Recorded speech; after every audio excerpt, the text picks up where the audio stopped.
Mi gente, Ish here. Is it us? Or are we even busier now after 2020? Like, we're making up for staying inside, and it is exhausting. Sure, we could take more vitamins, but who wants to be popping pills every day? Well, Snapcrack has a solution. Snap Boost Vitamin Injections. A quick, effective way to get a vitamin in one, well, shot. Just $29 for a single visit or part of Snapcrack's monthly $49 membership, and you can get Snap Boosts that deliver vitamins straight to the muscle with a slow, sustainable release for long-lasting results in your body. From vitamin Z to B complex to zinc, there's a variety of vitamins to choose from. Hasta un hangover cocktail. Yeah, we could all use that every once in a while, right? So visit snapcrack.com today to find the location nearest you and just stop by. You'll be in and out in no time. After all, when you feel better, you do better. Hey people, this is DJ. And this is Ish. And this is Season 4 of Better Let Me Tell You.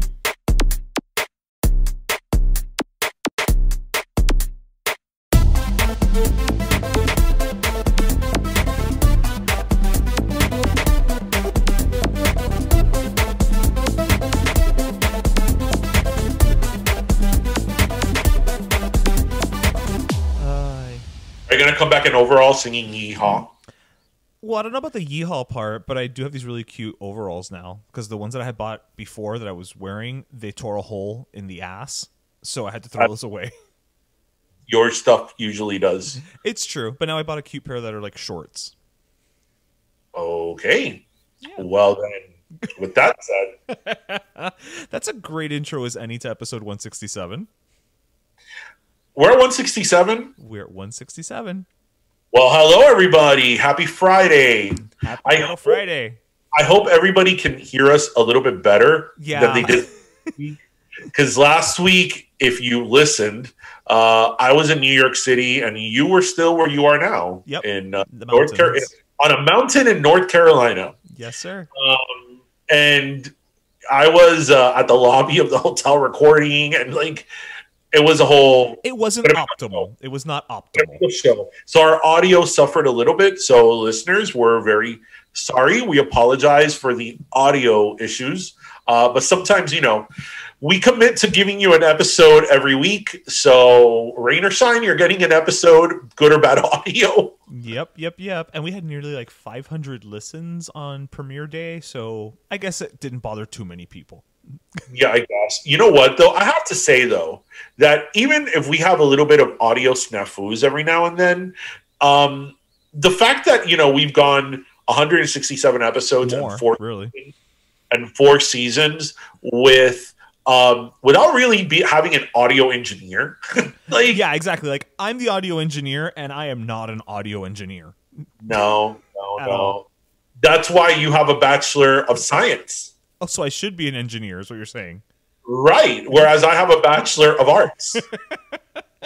Listeners, that's sort of an inside joke between Ish and I because my undergraduate degree is a bachelor's in psychology and yours was a bachelor's of science in communications.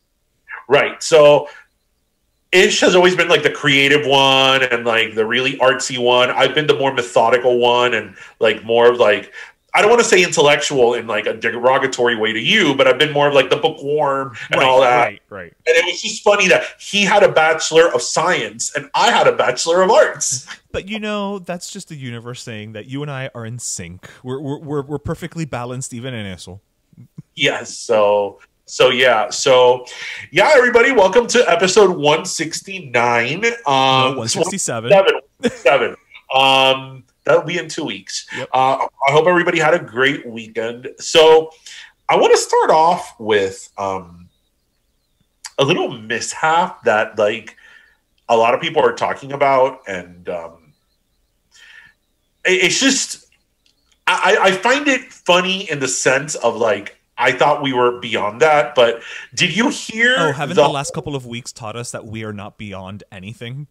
I guess you're right. But did you hear the comments that DaBaby gave? Thank you. I was going to bring that up. First of all, I don't think we should be surprised that someone who's called DaBaby makes stupid comments. So here's the thing. So for those of you who don't know, DaBaby was actually at a festival down here, the Rolling Loud.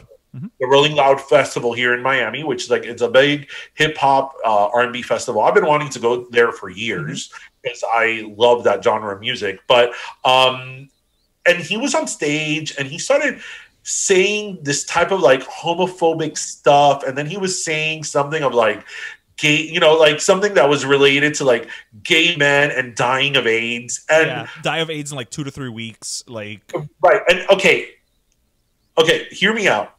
What I found sort of funny about this, and I'm like, are we in 1985? right. Like, okay, your homophobic comment is so dated. Like, yeah, and then the whole AIDS, you know, panic on top of it. It's like, if you're gonna be homophobic, at least be modern about it. At least be 21st century homophobic. Yeah, at least, I don't know. At this point, it's almost like, is it too much to ask that you at least be transphobic? God, I mean, keep up. When I heard that, I'm like, wait. And we are not. Wait. Let's be very clear. Homophobia or transphobia of any type. But like when he said that, I'm like, really? Like you're making like still a thing? Like a gay AIDS joke in 2021? First of all, that was never funny. First of all, but second of all, that's so freaking dated. Like, it's 2021. Like I was like, that belongs in like I love the 80s. Like what?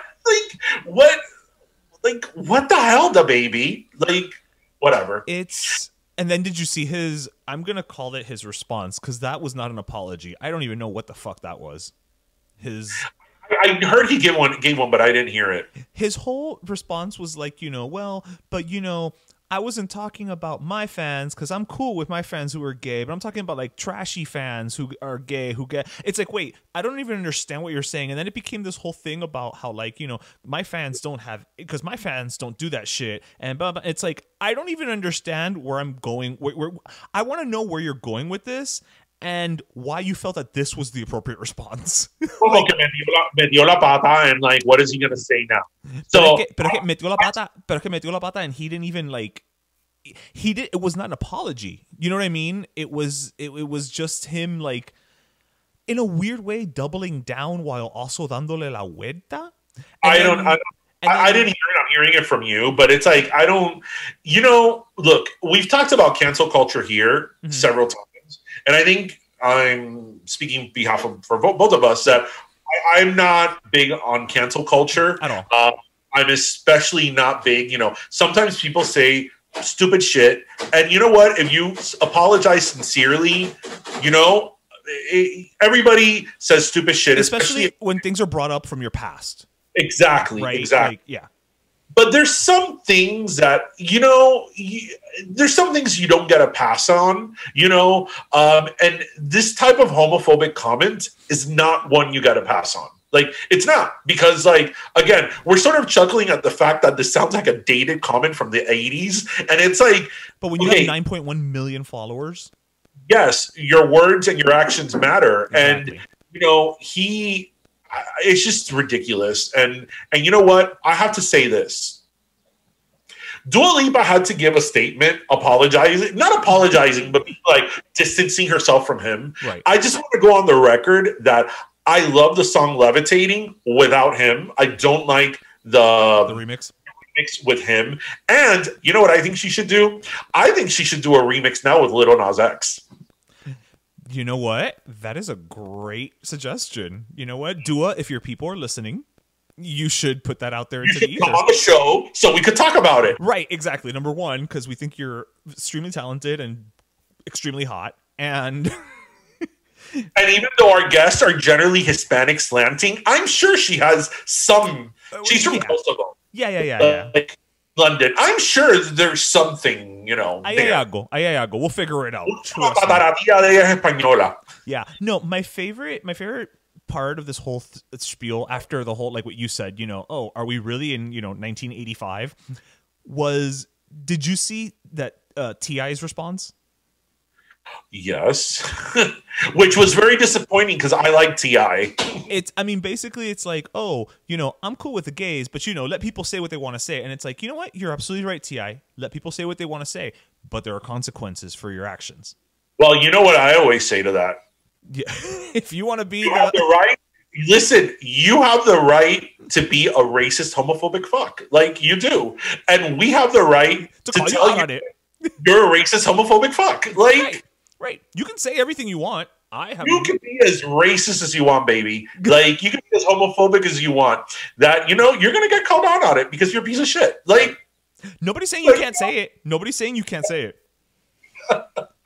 So, yeah, again, when I heard it, I'm like, really? Like, we're making gay man AIDS jokes? Not that that was ever funny, but, like, really? In 2001? Like, it's so topical. Like, yeah, like...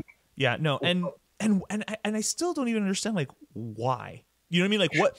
Yeah, what prompted this? He was performing. I think he was in between, like, verses or in between songs, and they just came up, and I'm like, okay, like this was weighing so heavily on his mind that he just had to let it out in the middle of Rolling Loud. Like, again, why? All I'm saying is that I'm waiting for the new Levitating remix with Lil Nas X. So then there will be 4 versions of Levitating. Because there's the original version without DaBaby, there's the version with DaBaby, and then there's the version with Madonna and Missy Elliott. And a lot of people don't know that version, but that version came out first. It came out first? Yep, you mean before DaBaby? The version of Levitating with Madonna and Missy Elliott was released before, because the thing is that Dua Lipa, I don't even know why I know this as well as I do. Dua Lipa released a remix album. Yes. Right? And that was supposed to be the first single of the remix album. The Levitating, because it's like more techno, right? Yeah, she does a mashup also with Jamiroquai's Cosmic Girl. Right. And then it features Madonna and Missy Elliott. But I don't know if maybe the song didn't blow up as much as it should have. Then they released the album version of it, and then that blew up. Okay, yeah, because I know that they did the remix with DaBaby. Yeah, because I know the Madonna version has a video. It does, and that video was done before the one of the regular whatever. I don't know why I know this. Why do I know this? Why not is the better question. So, okay, moving topics here. All right. Actually, the Olympics. You saw the opening, didn't you? Well, that's what my next topic was. Okay. So, for those of you who don't know, because the Olympics are every 4 years, but that's true. We probably haven't had a chance to talk about it. And the last Olympics, the ones in Rio were 2016. We didn't have the podcast yet. Right. But I'm a big Olympophile. Is that a word? It is now. Change of price. Right. So I'm a big fan of the Olympics. Listeners, I could name you every modern day Olympics from 1896 to now. Should I do it? No. This will be like that president thing that happened a couple weeks ago. Oh, okay. Where I was very tired. This is fast. Okay, whatever. I can name every modern Olympic Games. I have, and Ish can testify to this, I have books and books and books about the Olympic Games. I collect memorabilia. Yep. I'm a big Olympics fan. And obviously, I very much look forward, especially to the Summer Olympics.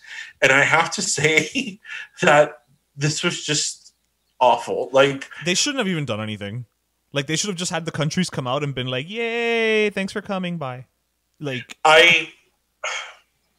so here's the thing. First of all, they had that god-awful song playing. Imagine. Yes. Here's the thing. Seriously. First off, to our listeners, how many of you watched the opening ceremonies of the Tokyo Olympics last Friday? So a week ago today. So the Tokyo Olympics, as you know, were supposed to be last year, but they were canceled because of the pandemic. And interestingly enough, they're still being called Tokyo 2020, which I think it's kind of really cool. Yeah. Well, have you seen any of it? I haven't really noticed the logos. Everything says Tokyo 2020. Everything. they officially did not change the name of the Olympics.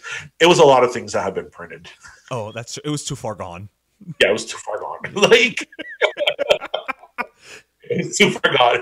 We're calling it 2020, damn it. Even if it happens in 2030, it's 2020. 2020.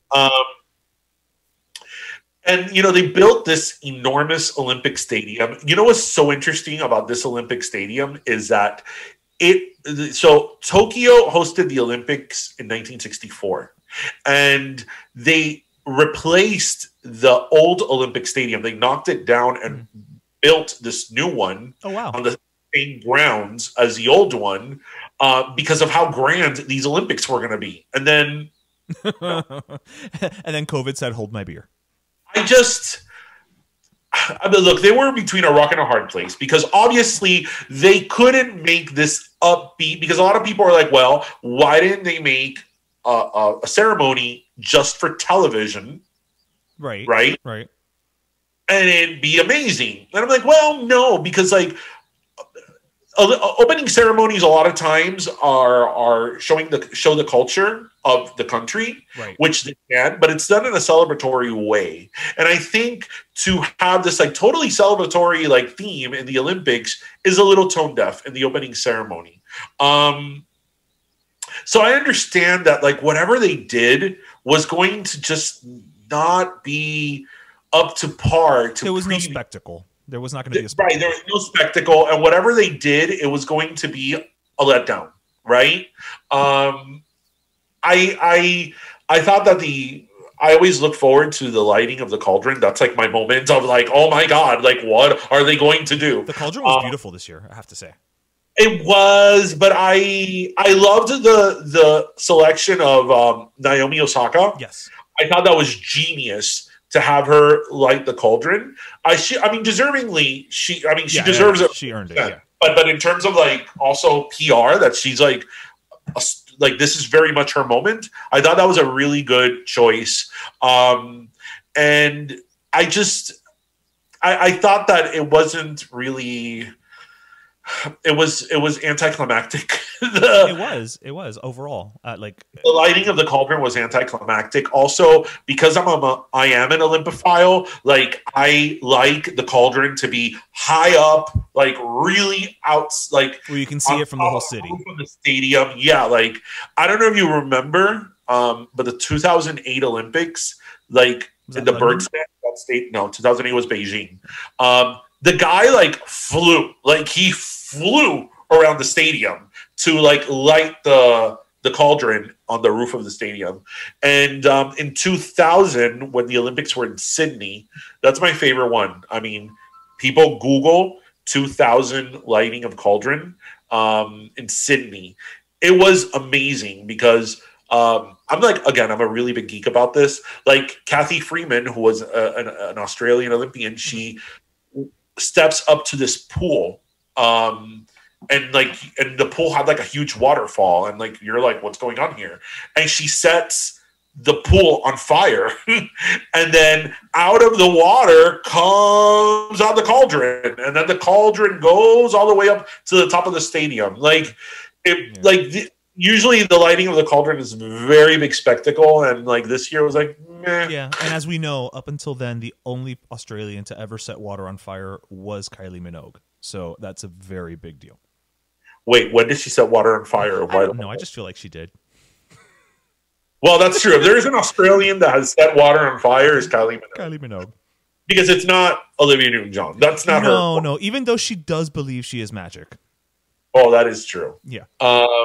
So you haven't been watching the Olympics? We have actually. We've been watching it up here. I love. So you have been watching the Olympics and you have not noticed that it's Tokyo 2020? Because I mean, it's everywhere. We're watching. You know how people watch TV now. You know, you're watching it, but you're not really watching it, and then you just focus when the actual event is happening, and then.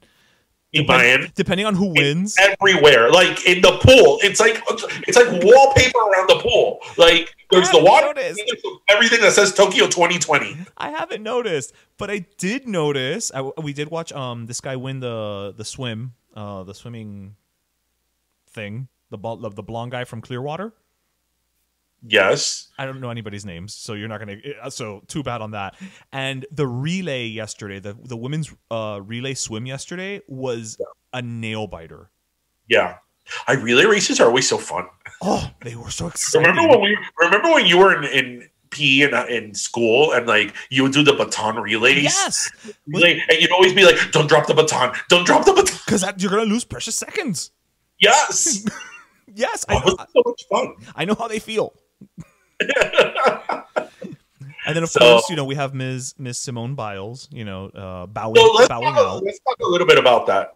I saw when she was performing, and both me and Jose were like, she's not doing well. Like, she doesn't look like, again, we don't know what's going on in her head, right? But we could tell just for her performance, we're like, something's off. Like, she's not performing as we've come to expect, for better or worse, right? From Simone Biles. Yeah, and I think so. Here's one of the.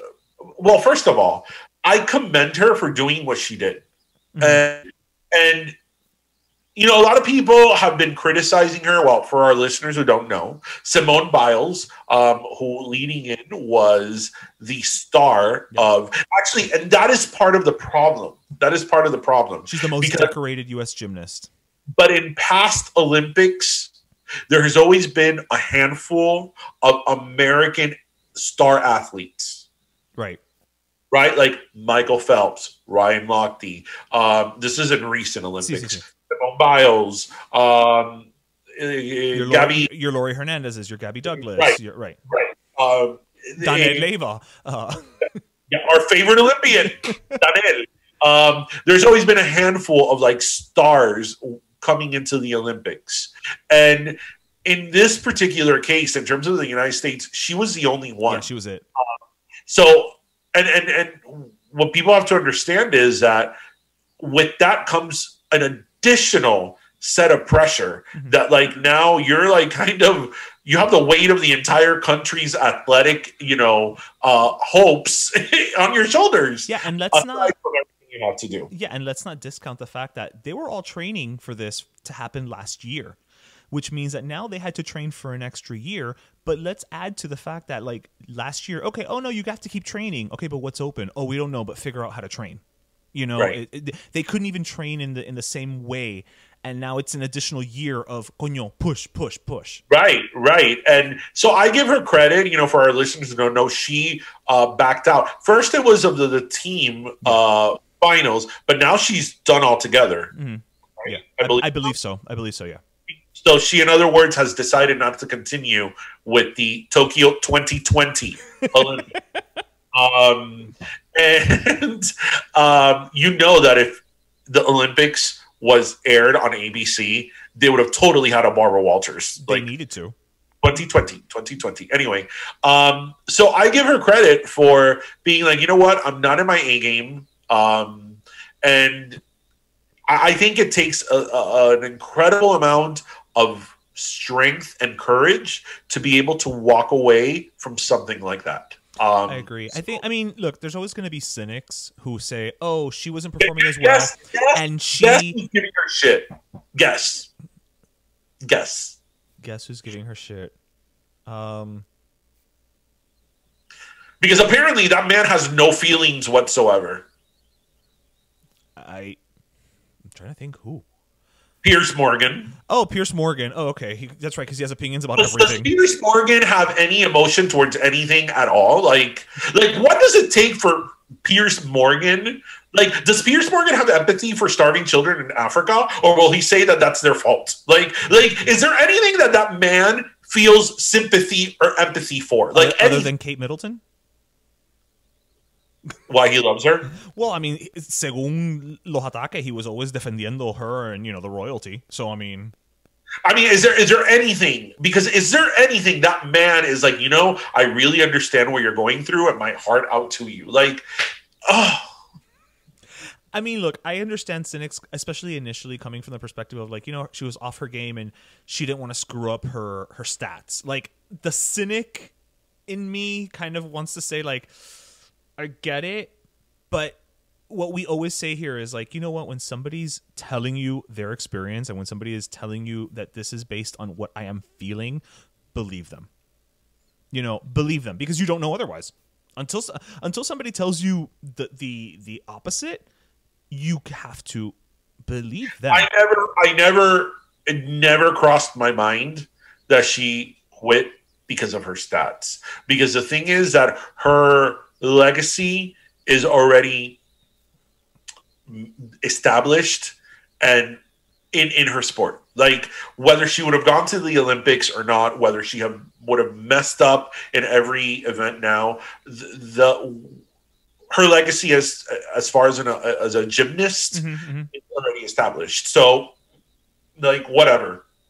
I don't know. I mean, there's those who would say, you know, she'd rather go out on top than not. But, you know, I get what you're saying. I think that, so, you know, to some of our listeners may know, some of them may not. He's been a guest of our show, Daniel Leiva. We love Daniel. Yes. I consider Daniel a friend now. And, you know, when we've spoken to him or hung out with him, whatever, and he's like really, you know, not even so much like when we interviewed him, but like when we hung out with him and he's talked to us about like the really sacrifice that he has had to go through since he was a little kid to be where he was and to be, you know, to achieve what he achieved, because Daniel is a 2-time Olympic winning athlete. You know, it really puts in perspective the amount of work that these athletes have to put in. I mean, this is not, oh, you know, I practice every day for a couple of hours. This is beyond the 10,000 hours. This is situation.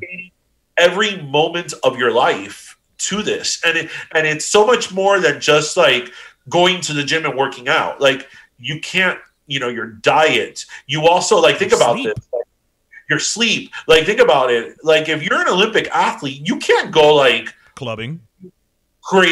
Crazy things because you might get injured. You know, like, you can't go like dirt biking. You can't go like whitewater rafting, or you know, you get injured, and there goes your sport. I mean, it is such a sacrifice, and that's why, like, you know, speaking to him like in person and like as a person, not as an athlete, right? You really, not that we didn't understand before, but you put a real person and a real face behind it. And I think that the amount of stress, I can't even begin to imagine the amount of stress that they have to deal with heading into something like this. So yeah, the headspace you have to be in. Yeah. So hats off to him, hats off to Simone Biles, hats off to, you know, anybody who dedicates so much of their life to this, and especially Olympic athletes, because Olympic athletes are not like necessarily people who play professional sports that have these lucrative, you know, contracts. A lot of them, you know, maybe don't even have endorsements, and until they do well at the Olympics. If right, they don't do well, the money that, like, you know, a professional, like a football player or a baseball player has. So, you know, it's just it's a lot of work, and I think that they should be commended to that. I mean, I commend anybody that puts that amount of passion and work into something, because God knows I don't have that discipline. No, you don't. But actually, and this is, you set me up for a segue for something that I wanted to just bring up, and I didn't know how to bring it up. But thank you for that. So, hey listeners, Ish here. I am with Mark and Vince from Snap Crack, and this is Pero Snap Crack Health. So today we're going to talk about common beliefs about chiropractic health. And you know how it is, especially here in Miami. No, yo no voy a chiropractic because fulano me dice, and, you know, and they told me this and that, and everybody knows an expert. But you guys are actual experts, okay? Snap Crack over here. So what are some of the common beliefs that, you know, people misbelieve, shall we say, when it comes to chiropractic health?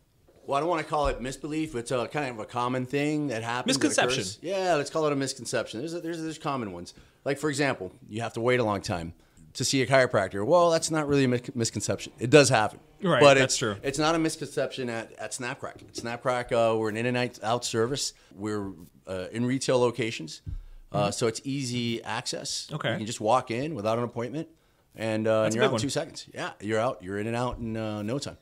Yeah, if you have health insurance, you got to call your insurance company, get verified. You got to get cleared to come see that chiropractor. Make sure he's in network. It's kind of a hassle.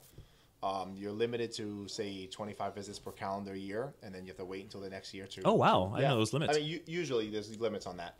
So then you have to wait until the next calendar year to start seeing a chiropractor. So it's really a hassle. And Snapcrack, you just go, and it will probably even less than a copayment. Just $29. Listen, and that is inclusive of tax, everyone. Just putting that out there. That is the fee wholeheartedly. Okay, but I'm going to go through a couple of these. We're going to go with misconceptions, all right? Once I start going to a chiropractor, that's it. Yeah, it's a commitment. I got to go for the rest of my life. I'm attached to you guys for the rest of my life. Is that true? No, it's not addictive. It's not addictive. It's a misconception, absolutely. So it's kind of like working out. Is working out addictive? It kind of is for some people. Times for some people, but for most people, it's not. You feel good when you work out, so you keep on going. Same thing with obviously getting adjusted. You feel good. Why would you stop? That's true. That's fair. That's how I think of it. That's fair. That's fair. And also, you guys have a membership option, so we have a membership option. Also, you can pay by the visit for those who don't want the membership, and the membership is non-committal, so you can. Oh, that's perfect. Yeah, it's a 2-month minimum. That's it. It's a very low commitment. I don't want to say non-committal. There's a 2-month minimum. Okay, but it's not a year-long contract. Okay, it's not like those old Bally's gym membership. So the membership gives you options. We have a Get Cracked membership. It allows for 6 visits per month, 6 chiropractic visits, and 1 vitamin injection. That's all included for $49. Nice for the month. The vitamin injection rolls over, so you can accumulate. If you don't use them, you could just rack them up. You can rack them up throughout the year. If you drank too much tequila, you could get a couple of injections. Can't argue with that. So I also want to say, okay, now we're in Miami. Everybody knows somebody who knows somebody who knows somebody, right? That's correct. My friend can do it for me. Somebody can just walk on my back. Somebody can just, crack my neck. Why should I go to a chiropractor? Well, chiropractors are trained. They're physicians. They're doctors. Okay. They're licensed in every state of the United States, in many countries, and they're trained for 8 years. And it's dangerous. It can be dangerous. When a non-physician does it, they might not know the signs of when not to adjust, which is more important. I'm sure people can do the mid-back. Once you start getting into the cervical area, then you're asking for trouble. Now you're playing Russian roulette. Strokes can be common for people who don't know what they're doing. Oh wow! If they do it on the wrong person, if they don't do the proper history like we do, chiropractic physicians do a history. They'll ask you questions, kind of like when you guys first came in. Yeah. You notice that we asked you a series of health questions. The doctor also looks at you, does a brief examination. And through that and their experience, they'll know, hey, listen, this person, don't touch your neck, don't touch this area. The techniques are more specific than a buddy that can do it for you, right? Or a karate expert. I've seen that. They did it to me before, and it's great, feels good. But the chiropractors are trained to do specific adjustments, very light, very gentle, to get the job done. Yeah. Awesome. Yep. And that's probably why sometimes people think an adjustment hurts, because it's being done by someone who's got no idea what the hell they're doing. I think we can all agree on that, right? Yeah, now, sure. Another belief is that adjustments are for old people. It's for everyone, from infants to geriatrics. So yeah, and everybody in between. It's all inclusive, guys. It's all inclusive. All right. Well, thank you, Mark and Vince, for stopping by again with our segment here. Remember, listeners, you can always visit Snapcrack at their website, snapcrack.com, for more information, because when you feel better, you do better. Let me tell you.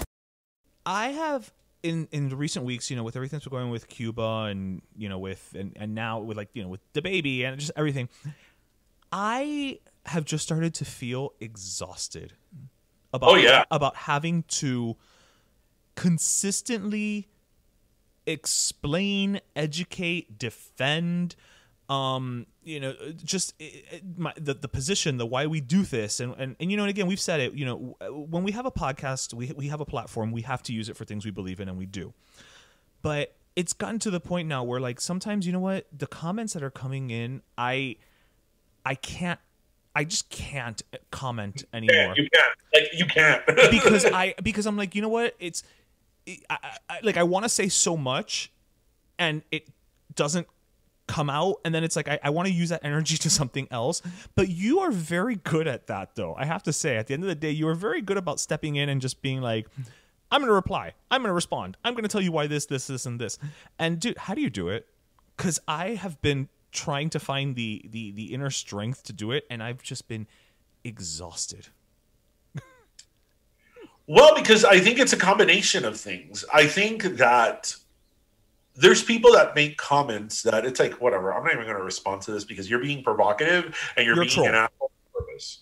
And then there's people that like curious, like you could tell when it's something genuine. Mm-hmm. And look, if there's something, because you have to, I always see it from this point of view, right? Mm-hmm. There are a lot of countries and a lot of places around the world that have a lot of problems, right?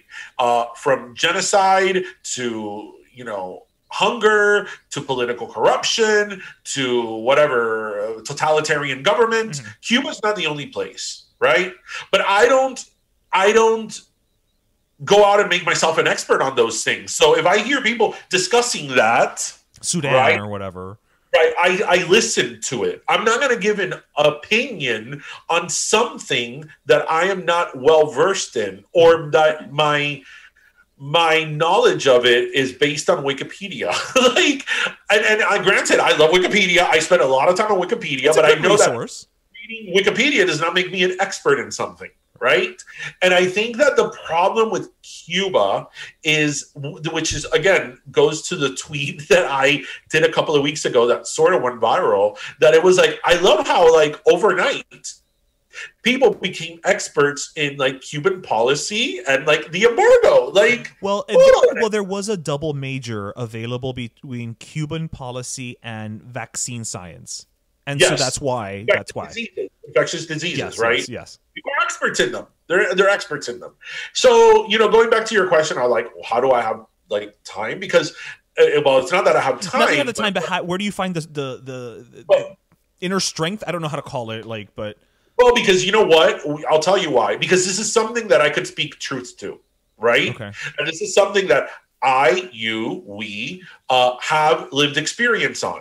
Right. And what I keep saying and saying. So this is a topic that I could speak truth to power in. So I'm going to use my voice to tell you, hey, this is not what you are saying it is, because I have lived through it. I come from it. So you're not going to sit here and tell me, and you're comfortable, as I always say, with your comfortable, Mac, Apple devices, in an air-conditioned room, tell me what it's like to live in a communist country. No. You don't have the ability, and you don't have a right to speak on that. As I always say, the same way that I, as somebody who's not black, I don't have nor should I have the right to speak on what the experience of a black man is, what the experience of a woman is, being harassed. You don't get to speak about the trauma of the Cuban people. If you're not Cuban, you don't.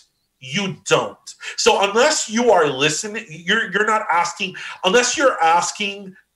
You're asking a question, right? Very legitimate questions. Trying to understand. You don't get to speak on this. You don't. And, everybody talks about like socialism and communism and people on the extreme left. And, I've made it very clear in 167 episodes. I am a liberal. I have always considered myself a liberal. And I especially socially, I am very much a liberal. But I'm also not un come mierda. And I'm also not, really like liberal people that it's like, oh my God, capitalism. I hate capitalism. Again, while you're using a very fancy iPhone, right. And you're using a MacBook Pro and you paid $7 for a coffee at Starbucks, right? So, I think that the problem also is that this whole Cuba thing happened at a time where the American and kind of capitalist kind of shtick of the U.S., like the stock is low, right now our stock is not doing very well. So I think this has been like, a lot of people that are upset because I don't know if you saw. I don't know if it was in my Instagram, my personal Instagram, or in our Instagram, that this guy went on and on and on about, American policy.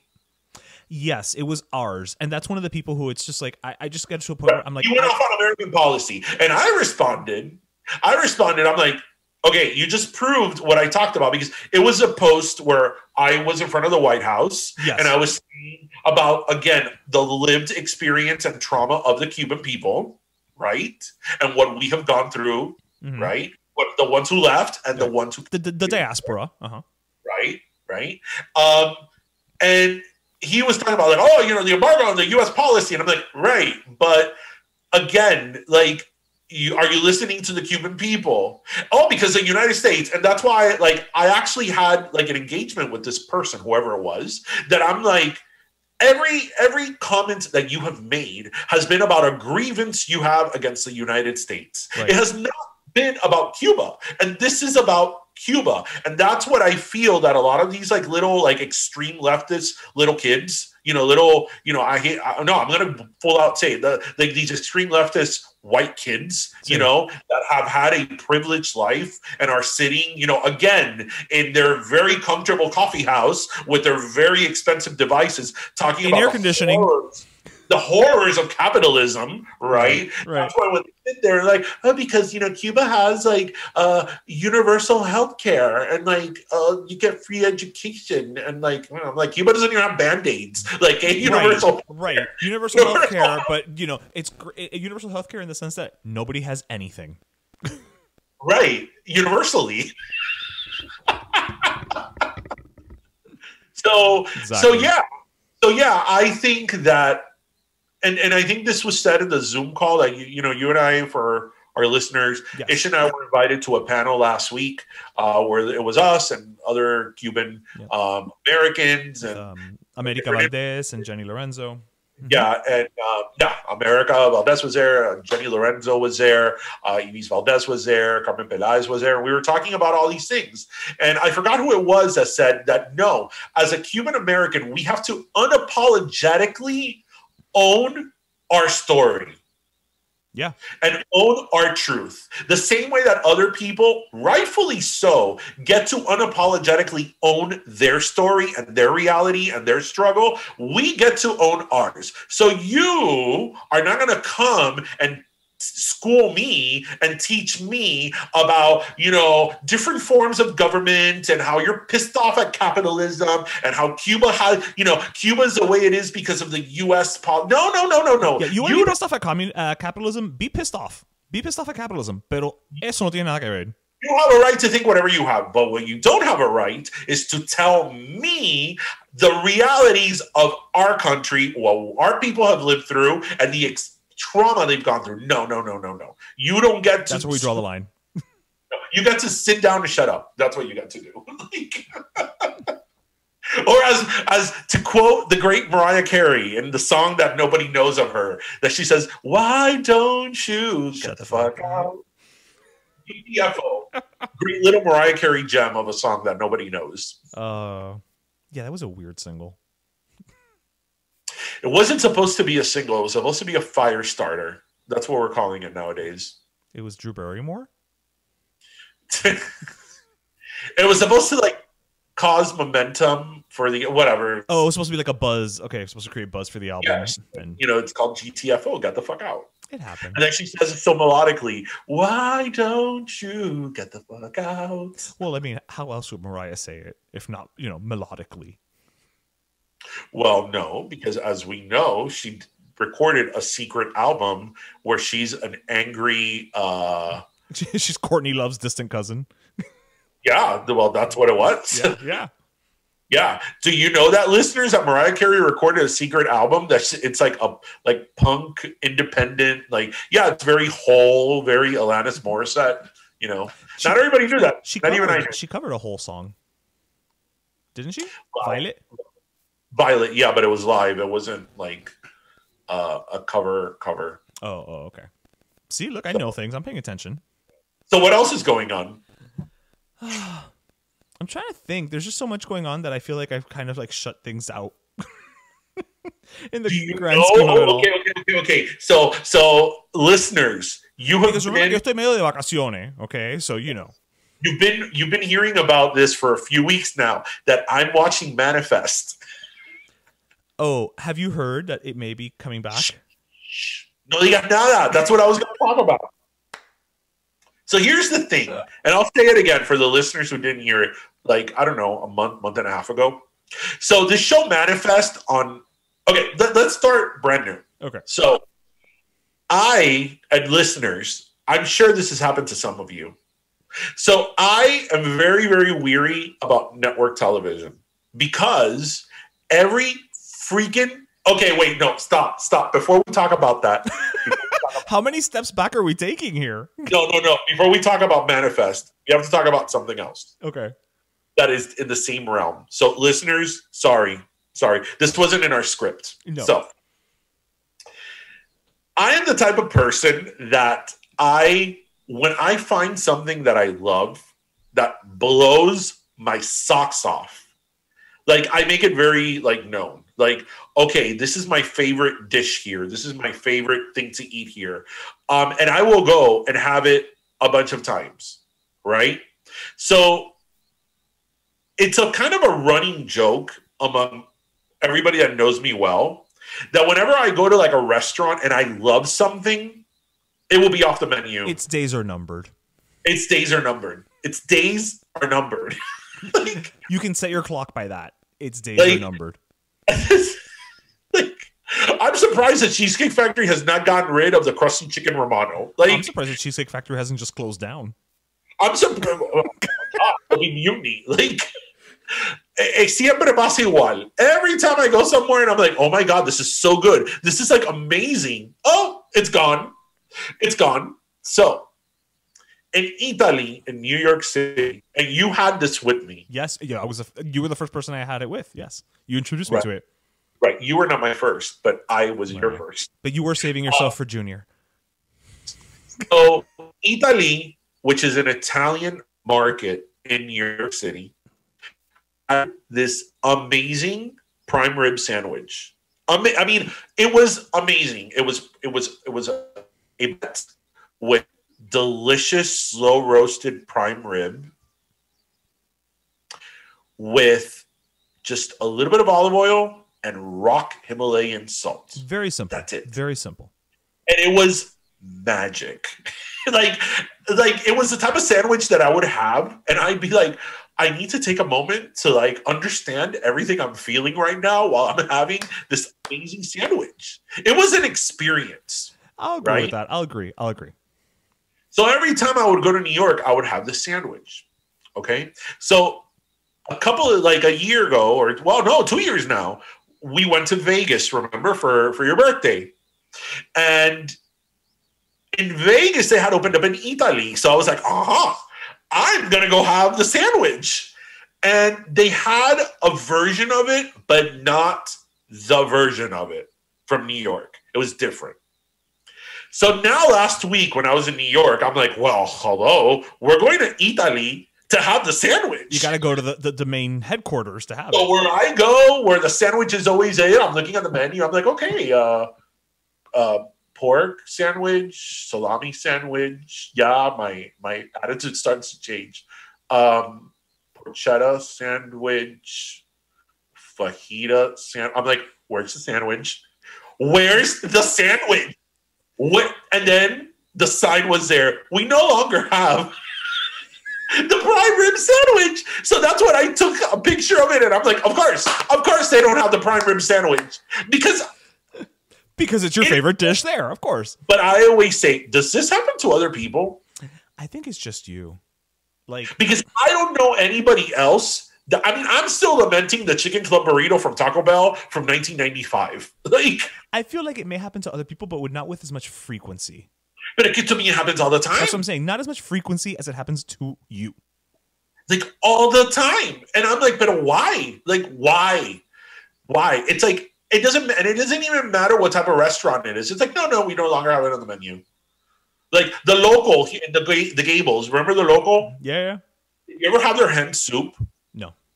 It was like one of the most amazing things I had ever had. Like I went there 10 times in a row to have the damn hen and dumpling soup. And then they just took it off the menu. And I'm like, oh, why? It's sopa de gallina. Why would you take off la sopa de gallina? So I thought our listeners would appreciate that. So that permeates into other facets Okay, of so your that life. person permeates into other things. So for a few weeks now, I've been talking about Manifest, the show on NBC, the one about the people that were on an airplane.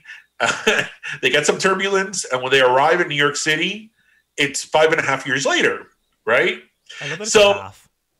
I know, right? So that show ran for 3 seasons, and it got canceled by NBC. And that show is like, it's one of these shows that like it has all these clues, and then It's like Lost. I mean, for lack of a better comparison. You think you figured it out, then they add another twist, and like it's a mind fuck. Like it really is, but it's really good. And the show has been #1 on Netflix. I think there was only like a few days it wasn't #1, but it's been at the top of Netflix for like almost 2 months now. Wow, really? That long?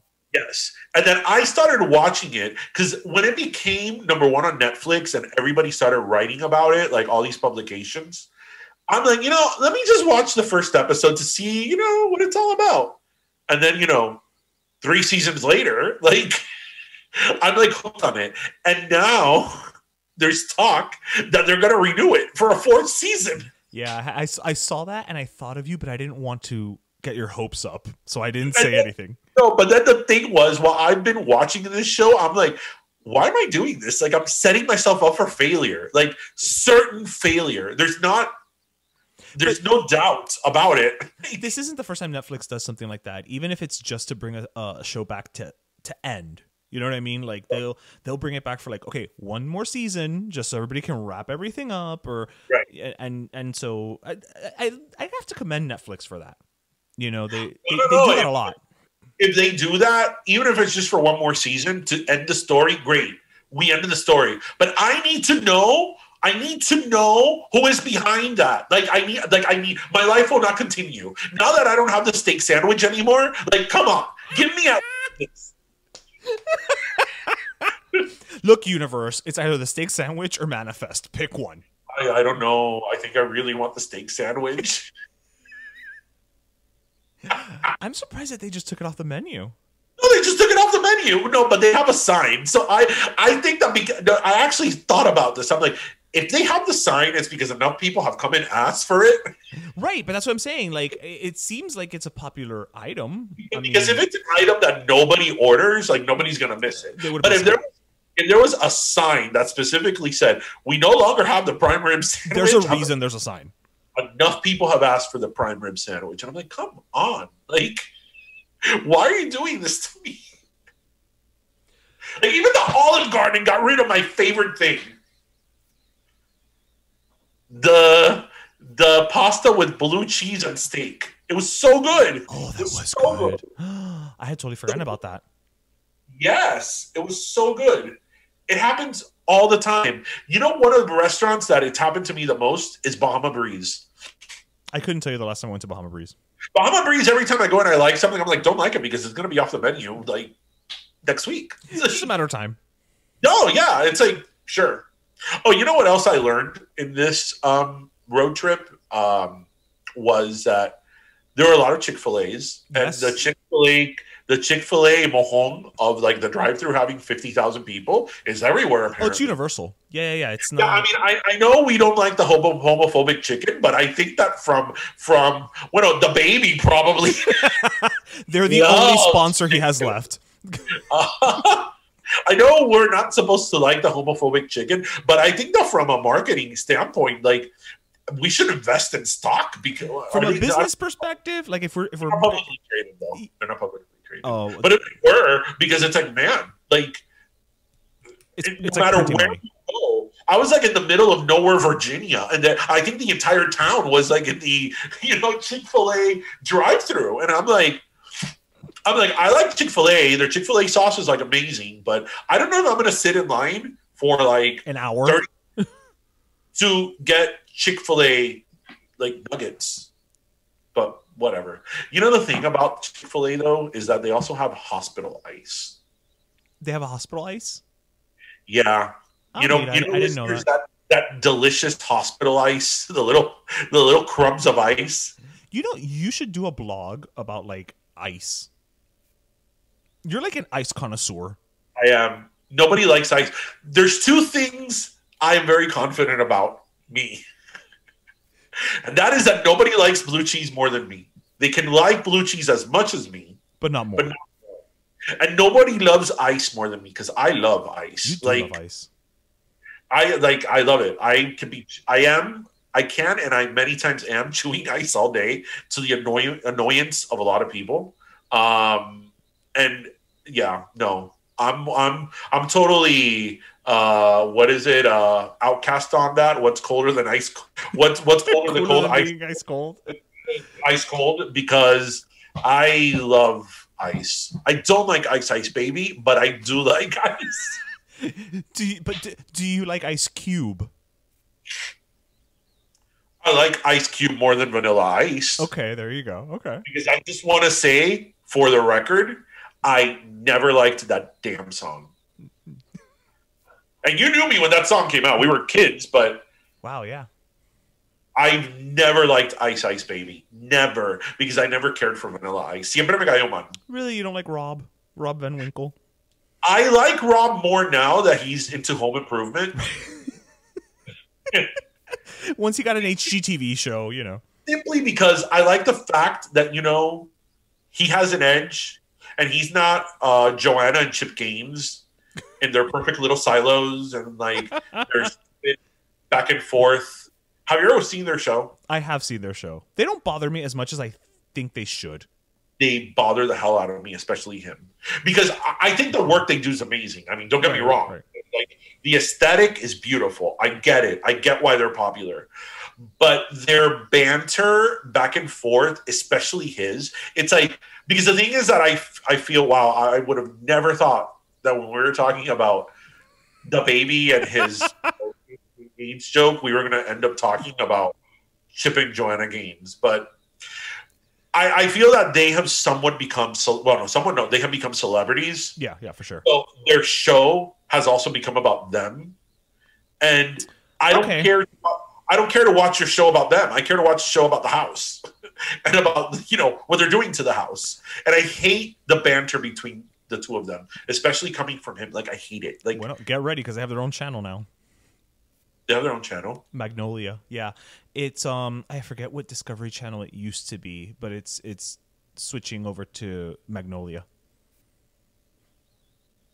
Magnolia? Well, that's their company name. No, I know. Oh, why am I want a cupcake, but not from Magnolia Bakery. I've been craving cookies all day today. No, like, Magnolia Bakery, so, like... Oh. Like, look, I'm not going to hate it. I mean, I would have a Magnolia cupcake now, but... But that's not what you're craving right now. No. You No. want like a Publix cupcake, don't you? Actually, you know what cupcakes I love? And they closed a bunch of them down, is Crumbs. They closed a bunch of them? Oh my gosh, they closed most of them down. Crumbs Bakery? Wait, Yeah. which is the one that they have in Orlando, downtown Disney, which I know is not downtown Disney anymore. It's downtown Sprinkles? Yes, Sprinkles. Oh my gosh, I love Sprinkles. Yes. I remember the first time I had Sprinkles. It was in Beverly Hills off Rodeo Drive, and it was amazing. Yes. Love me some Sprinkles. It really was. I didn't have it out of the cupcake ATM machine, but... I just love the fact that there's a cupcake ATM machine. More desserts should have ATM machines. Oh, a cinnamon roll. Oh, Qué rico. oh. Que ahora tengo tremenda hambre. Bueno, but how are you feeling in terms of thirst?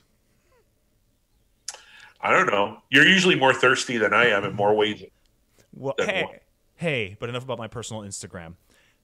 So, I guess it's soda time. And It's soda time already, yeah. but we're having so much fun. Well, but you always got to keep them wanting more. Our listeners don't care. Our listeners love us either way. Well, I wouldn't say either way. I'm sure we could piss off our listeners. Yeah, but then they'd still probably come back the next week to be like, no, I'm going to give them another chance. Okay. I think we've built up enough credibility and love from our audience. I guess. So who's your soda for? So my soda, I'm just going to keep it short and sweet. Actually, this week, Johnny Ventura passed away. And so I'm just going to give it to him. La Soda. Okay. I know Johnny Ventura, but refresh my memory. What's his most famous song? Pitaste, Merenguero hasta la tambora. That's him. Yeah. Yeah. Merengue, la tambora, na, na, na, na, na, na, na, Exactly. And I learned that there was actually a couple of years in the late 90s, I think it was late 90s, like 98 to like 2000 or so. He was actually the mayor of Santo Domingo as well. As one does. As one goes from being a merenguero to being el alcalde. So, you know, he was 80 something years old. I think he was 81 years old. He died of a heart attack. You know, it's just somebody who obviously we grew up listening to, and just his music just has lots of, you know, nice memories. So, you know, La Soda to a posthumous La Soda, I guess, to Johnny Ventura. Let me ask you something. Do you like seriously, and I would be curious to know what our listeners think. Do you like salsa and merengue in terms of like songs that you listen to, like in the car or at home, you know, or in other words, that when you're not dancing at a party, is cleaning the house included in that? You casually listen to? Is cleaning the house included in that? Because salsa merengue is great para limpiar la casa un sábado. Is it? Yeah, it really is. No, but is it music you casually listen to? It is. I've casually listened to it. So if I went through your playlist right now, there would be salsa merengue in there. Yeah, especially old school salsa merengue. Interesting. Yep. I know that is not the case for you. Not whatsoever. Like, not even all. A little bit. Maybe a Celia Cruz song, maybe at most. I mean, look, there's salsa merengue songs that I love because they're nostalgic. Like, I love the tirarlo para abajo porque es un peligro arriba. Yeah. Y después te dicen, señora, tiene aspirina. Like, no hay cama para tanta gente, yeah. No hay cama para tanta gente. That song is great. Like, that's a great song to dance to at a party. It reminds me of, like, you know, when we were kids and we would go to all these, like, weddings and 15s, and they would always put that song, and like, they're fun songs. And like Grupo Nietzsche has like great songs that again remind me of like my childhood and going to all this stuff. But I can't say I like enjoy listening to that while I'm driving. Like, I do. It's energetic, especially if you're stuck in traffic. But I do love Los Ilegales.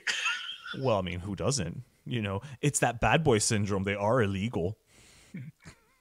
I love La Morena. La Morena is like one of the best songs ever. Fight me. Y la morena pide más. Dale. Y la morena quiere más. Y la morena pide más. Dale lo que quiere. The song is so good. Fight me on that.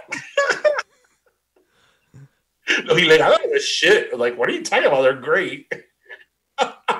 Wait, but El Tiburón was Proyecto Uno. Oh my God, El Tiburón. That song, I freaking love El Tiburón. Actually, that song I have in my iPod, in my playlist. Oh, well. But I think of El Tiburón more as like freestyle music.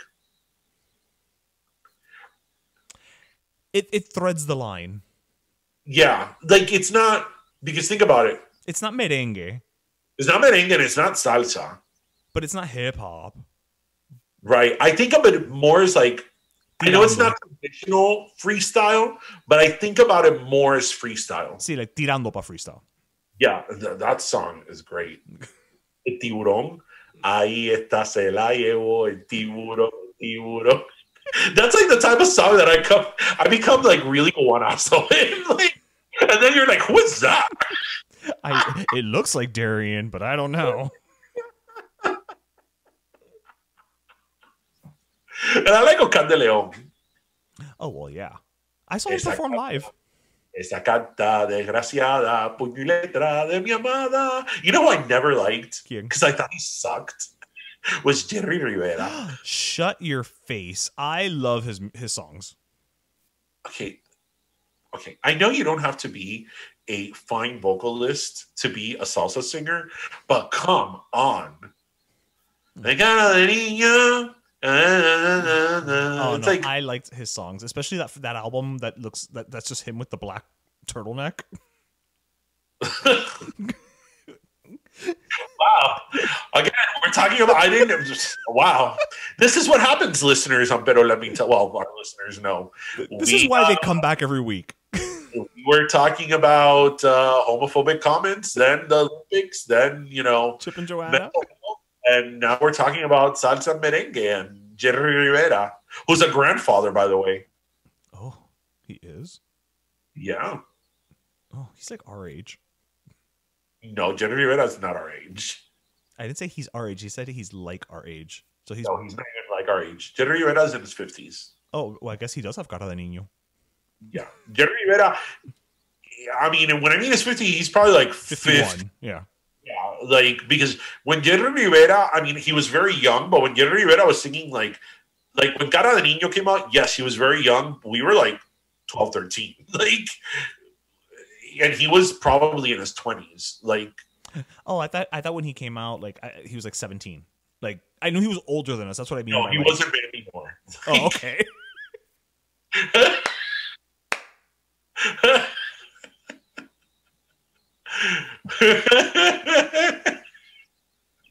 No, he wasn't Mandy Moore. Because Mandy Moore was like, what, 14 when Candy came out? Yeah, that's true. That's why she couldn't drive the car. And pobrecita, that song sucked so badly. But listen, it worked. It did. And then what I feel, well, okay, I don't feel bad for her because things turned out very well for her. Yeah. And as far as her music career is, like, she actually had like really good music later on. Like, she had like very Wildflower, was that the name of the album? Yeah, no, it was like very like folk, like Fleetwood Mac type music. Yeah. But like her first album was just terrible. She really was like liked her second one. her second, bless you. Excuse me. Her second album was really good actually, but I think that by that time people had written her off already, like because of Candy and whatever. They didn't want her in their pocket. But man, what was her movie? Among Flies, not Hope Floats. A Walk to Remember. A Walk to Remember. A walk. How can I forget? A Walk to Remember. Wait, why were you thinking about flies?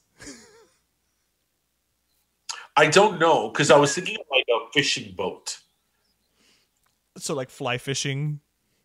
Yes, because there's a scene in A Walk to Remember where they're. Never mind. Wasn't A Walk to Remember good? Listen, this is what our listeners tune in for. The randomness of our conversation. It really, really, truly is. It really is. I remember I watched A Walk to Remember, and I think we watched it because it's just Mandy Moore was in it, right? And I was like, oh, look, Mandy Moore's first movie. I did not know about Nicholas Sparks. I did not know about the cheesiness of... That was before Nicholas Sparks was a thing. Right. We were just the Mandy Moore movie. And I remember the part of the movie when she was like, I don't need a reason to be mad at God. And I'm like, okay, wait, this is not a teen love movie. I'm like, wait, this movie's taking a turn for the worse. And then I'm like freaking crying at the end. And I'm like, but why? Like, yo estaba mal at the end of that movie. So much. Damn it, Mandy Moore. Mal. I remember seeing it in your room, and I was sitting on your desk chair, and I was just uncontrollably sobbing. Oh, that was the first time you saw it? Yes. Nobody was expecting that. I was expecting, I don't know, like a little coming of age movie. Like, nope. I don't know. She lost her virginity to, what's his name? El que tiene cara de malo. No cara de niño, cara de malo. Shane West. Uh-huh. Shane West.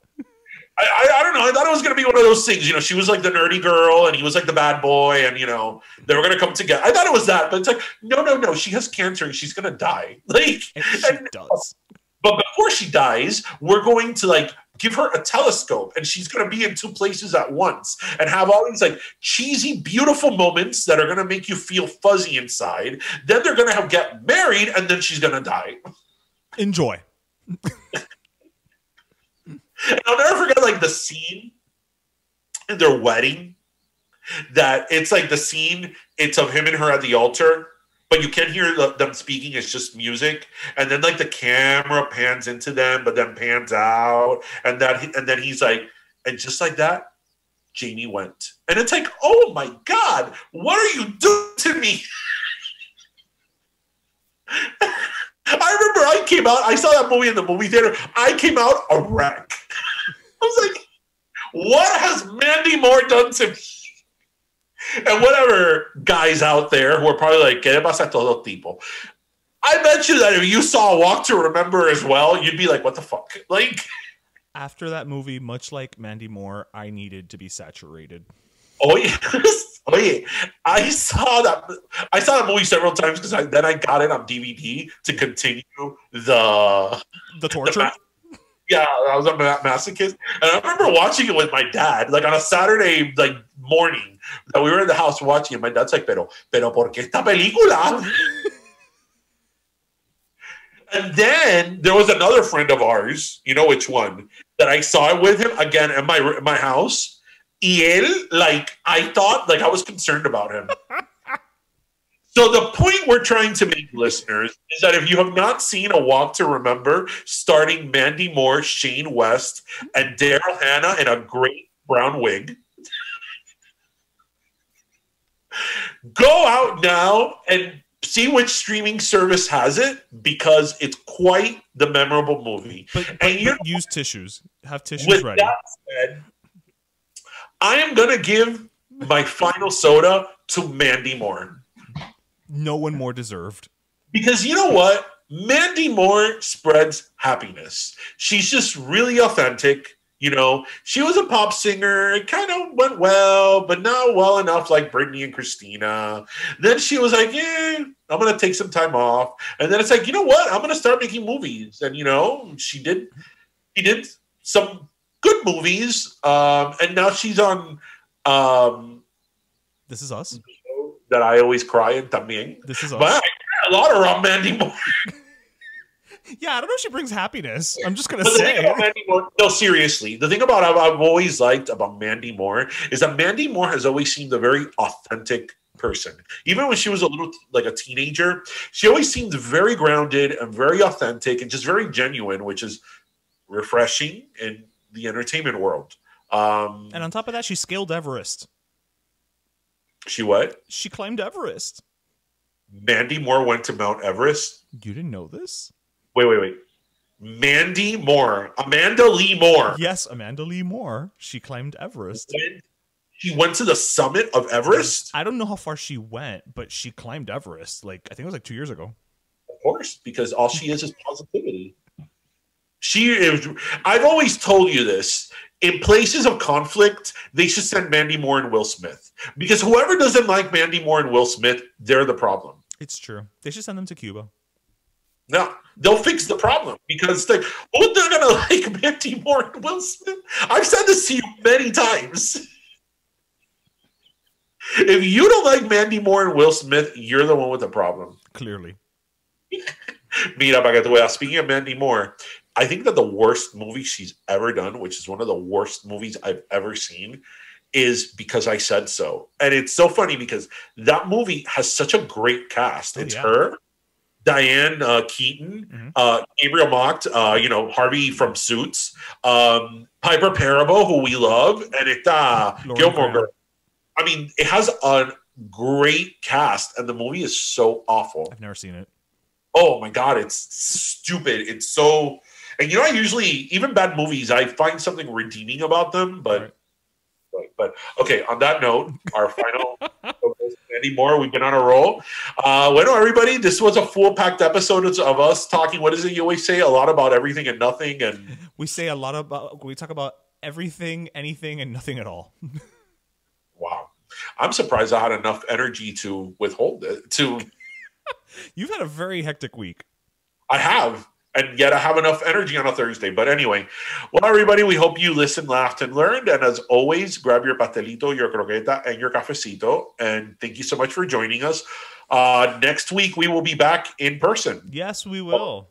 In the same room, recording. Yeah. So enjoy are we going to call these the Mountain Sessions? Oh, wow. Are we releasing an album? The Mountain Session. That sounds like an album. That sounds like the album of like that we were once pop, but now we're doing like folk music called the Mountain Sessions. You mean like Mandy Moore's first album after her whole pop career.